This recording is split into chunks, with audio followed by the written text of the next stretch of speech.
All right, the Phoenix Raceway is all about bringing the community together. So we are heading back out to see all the great events happening out there. Hey, Teresa, what's going on?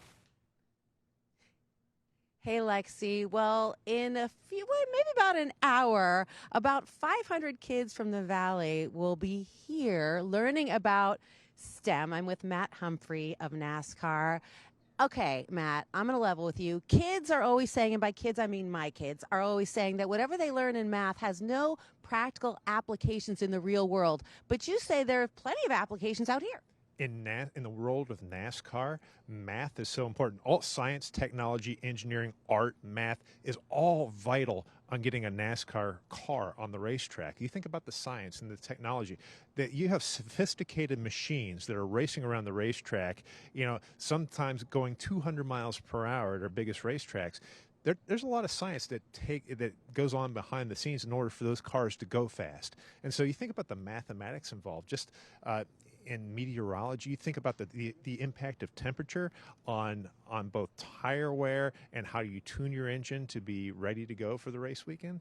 That all plays a factor. And so kids learning science, technology, engineering, art, and math right now, they're going to have a leg up if they want to go and compete at the highest levels of auto racing.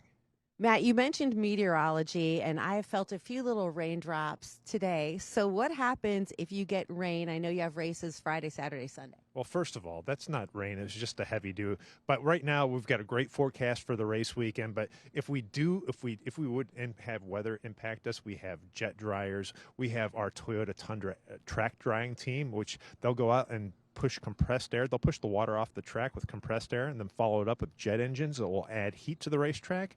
And then we have the Elgin sweeper that comes by and then we'll sweep up the remaining excess water. But we're not going to have that problem this weekend. It's going to be sunny and 80 on Sunday. Fantastic. I mean, that's right now there's a 100% chance of Phoenix, Arizona happening here at Phoenix Raceway for the Shriners Children's 500.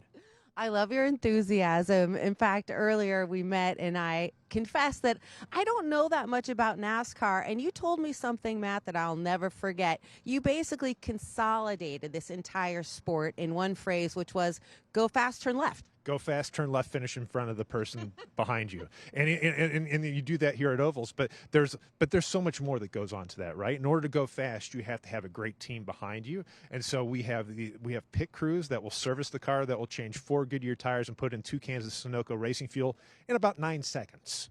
I mean, that's not an exaggeration. You're talking 1/1000, 9 seconds to change 4 tires. Absolutely. And so this field, the cars are so good, the drivers are so good in the NASCAR Cup Series, the competition is so close that just that 10th or 1,000th of a second that you can gain on pit road could be the difference between finishing first and finishing in 20th. And so that's why you have highly trained athletes that are recruited from college athletic programs from across the country who are jumping over the wall, changing those tires, putting those fresh Goodyears on the race cars, and then putting 2 cans of Sunoco racing fuel in just so they can get out in 9 seconds and back on the track. Well, talking about science, STEM training, and all that goes into thinking about the weather, thinking about torque and drag and downforce and all of that, are some of the drivers coming from an academic background these days, or do they train on simulators? They do train on simulators. So you think about our Daytona 500 champion, William Byron, started off in iRacing.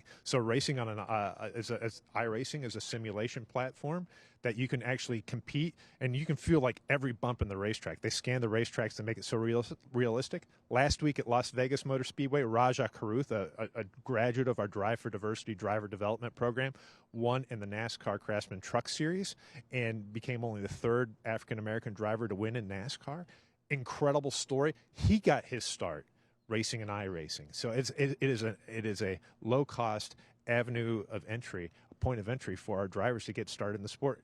And your parents always yell at you for playing video games. Well, guess what? You can turn that into a career, by goodness. And so you can do that, and it's now a pathway to NASCAR. So that's great. And we look forward to seeing more drivers take that path up the ranks and then reach the highest levels of the NASCAR Cup Series. Well, before I let you go, I know a bunch of kids are about to descend here at Phoenix Raceway. What are you most looking forward to this weekend? Well, I'm looking forward to everybody having fun, right? There's just a good vibe here with this race weekend, with all the fun activities we have out in the Midway with Viva La Fiesta, the NASCAR experience, our Kid Zone. But yet, seeing these kids here today, Latasha Kazi, our track president, I know you talked to her earlier. One of her primary missions is to bring Phoenix Raceway out into the community and then bring the community here to Phoenix Raceway. And she's done such an incredible job with that. And seeing those kids experience Phoenix Raceway for the first time today, and they're going to want to come back to watch the race. And then as they grow up and become adults, they come out and become race fans. Or even better, become participants. And we can't wait for that to happen. Thank you so much. Thank you so much, Matt, for having us out here at the track here today. Stick around. The Daily Mix will be right back.